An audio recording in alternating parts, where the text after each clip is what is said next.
और खबर दुर्ग से, जहां कांग्रेस को एक और बड़ा झटका लगा। गुरमीत कौर धनई ने पार्टी छोड़ दी। दरअसल प्रदेश अध्यक्ष दीपक बैज को उन्होंने अपना इस्तीफा भेजा है और पार्टी पर उपेक्षा किए जाने का आरोप लगाते हुए ये पार्टी से किनारा करने वाली, हालांकि कोई ऐसी पहली नेता इस हाल के दिनों में नहीं है। ऐसे बहुत लंबी एक लिस्ट है जिसमें कई बड़े नेताओं ने पार्टी को टाटा बाय बाय कर कहा कि पार्टी ने उपेक्षा की है, मान सम्मान नहीं मिल रहा, और इसमें अब एक और नाम जुड़ गया है।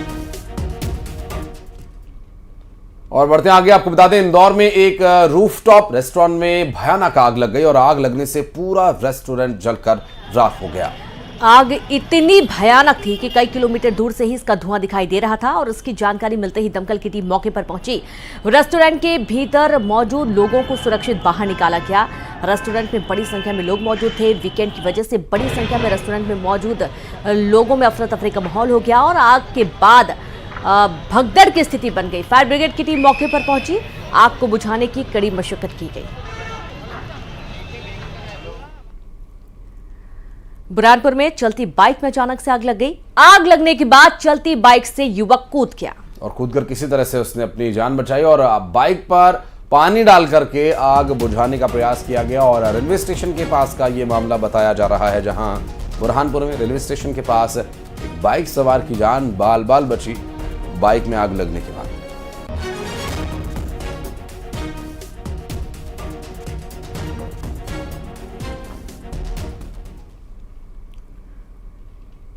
और रतलाम के ग्रामीण इलाके में तेंदुए की दहशत देखी जा रही है। सैलाना क्षेत्र के व्याटोक गांव का यह मामला है, जहां ग्रामीण दहशत में हैं। दरअसल मवेशियों का शिकार लगातार ये कर रहा है और उज्जैन से पहुंचा वन विभाग का दल तेंदुए को पकड़ने के लिए तमाम प्रयास किए जा रहे हैं। पिंजरा लगा दिया गया है। देखना यह है कि तेंदुआ कब तक पकड़ में आता है। इधर की ओर गया वो। आज दिग्गजों के नामांकन में शामिल होंगे सीएम साय। रायपुर से बीजेपी प्रत्याशी बृजमोहन अग्रवाल भरेंगे नामांकन। और भारतीय जनता पार्टी के इस लोकसभा चुनाव में उम्मीदवार बनाए गए बृजमोहन अग्रवाल अपना नॉमिनेशन करने के लिए जाएंगे और खुद मुख्यमंत्री विष्णुदेव साय यहां मौजूद रहेंगे। और दुर्ग से बीजेपी के प्रत्याशी विजय बघेल भी आज अपना पर्चा दाखिल करने वाले हैं, जिसके नामांकन के कार्यक्रम में खुद मुख्यमंत्री विष्णुदेव साय मौजूद रहेंगे। और बीजेपी का मिशन छिंदवाड़ा, जहां गृहमंत्री अमित शाह का छिंदवाड़ा दौरा होना है। कल छिंदवाड़ा में अमित शाह रोड शो करेंगे और रात में छिंदवाड़ा में ही रुकेंगे अमित शाह। और आप ये देखिए कि छिंदवाड़ा चूंकि कमलनाथ का गढ़ कहा जा रहा है और बीजेपी यहां पर माइक्रो लेवल पर जुटी हुई है, भरसक प्रयास कर रही है कि छिंदवाड़ा पर इस बार जीत हासिल की जा सके।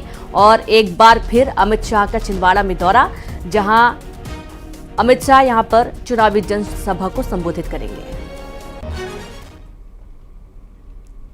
और खबर भिंड से, जहां मकान की दीवार गिरने से हादसा हुआ, एक बच्चे की मौत हो गई, 7 लोग घायल हो गए। चौराहा थाना इलाके का यह पूरा मामला, जहां सरवा गांव की यह घटना बताई जा रही है। एक बच्चे की मौत हो गई, 7 लोग इसमें घायल हुए। हादसे के बारे में जानकारी मिलने के बाद घायलों को अस्पताल में भर्ती कराया गया और एक दुखद हादसा, जहां एक मासूम बच्ची की जान चली गई।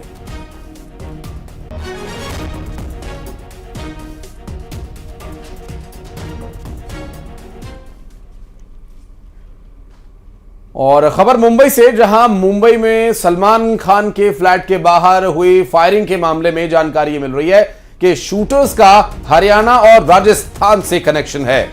गैंगस्टर रोहित गोदारा गैंग ने शूटर अरेंज कराया और रोहित गोदारा के खिलाफ इंटरपोल नोटिस जारी किया गया है।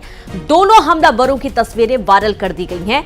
सीसीटीवी में दिख रहा शूटर विशाल उर्फ कालू है। सूत्रों के हवाले से जानकारी मिल पा रही है, सुबह करीब 4 बजे हमलावरों ने फायरिंग की थी। दोनों शूटर्स को लेकर एजेंसियों के हाथ अहम सुराग लगे हैं। और अब बात सुकमा से अहम खबर की, जहां 7 नक्सली गिरफ्तार हुए हैं। गिरफ्तार नक्सलियों में एक हार्डकोर नक्सली भी शामिल है। दरअसल एक नक्सली जिस पर कि 1 लाख रुपए का इनाम है, किस्ताराम थाना क्षेत्र में सक्रिय थे नक्सली। बंदूक और विस्फोटक सामग्री भी इनसे बरामद की गई है। बड़ी कामयाबी नक्सलियों की गिरफ्तारी पर।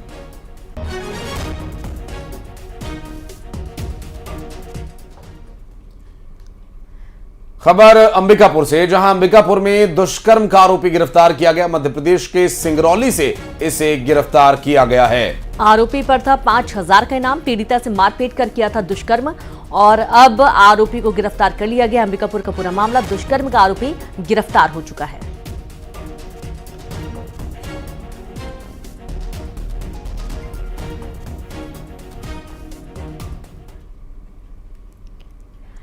बीजापुर में 12 अप्रैल को एक मजदूर मुन्ना भारती की नक्सलियों के लगाए आईडी ब्लास्ट में चपेट में आने से मौत हो गई और इस घटना के बाद पीड़ित परिवार में मातम है। परिवार के लोग दर्द भूले नहीं। दरअसल उनका ये सवाल है कि उनकी क्या गलती है, उनका क्या कसूर था और इस घटना में मारे गए मजदूर बस्तर जिले के छोटे देवड़ा गांव का रहने वाला बताया जा रहा है, जो कि नक्सलियों के द्वारा प्लांट किए गए आईईडी की चपेट में आ गया था।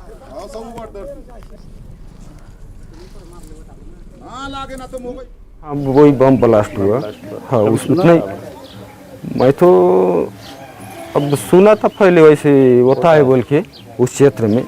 आज परिवार के पहली बार ऐसे परिवार के, मेरे परिवार को ही पालने पोषण करने वाले उनका बम के चपेट में आने से डेथ हुआ। वो गए काम पे मजदूरी करने जी। आज के 15 दिन लगभग हो ही गया सर, मुद्दर करने गए थे। क्या जानकारी मिला जी सर, हमको बाद में हमको फ़ोन करके बताए कि इसको फ़ोन करके बताए अपना तुम्हारा चाचा जी खत्म हुआ, यहाँ बम ब्लास्ट हुआ बोल के बताए सर। खाम दाम करके लाने वाला हो ही था। उसका बड़ा भाई तो देख रहे हो एक आंख में अंधा है, काम कमाने कर उतना नहीं पाता है।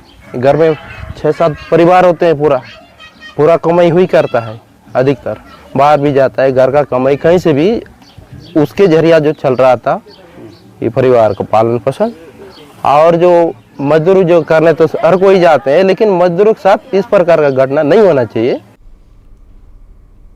और बलरामपुर में टीएस सिंहदेव ने पार्टी छोड़ रहे नेताओं को नसीहत देते हुए कहा कि चुनाव सिर पर है और लोग दल बदल रहे हैं, जो स्वस्थ राजनीतिक परंपरा का हिस्सा नहीं है। और उन्होंने ये बातें उन लोगों के लिए कही जो लगातार एक पार्टी छोड़कर दूसरी पार्टी ज्वाइन कर रहे हैं। उन्होंने उन पर ये बात, उनको नसीहत देते हुए कहा है कि चुनाव सर पर है और जो लोग दल बदल रहे हैं, जो स्वस्थ राजनीति परंपरा का हिस्सा नहीं है।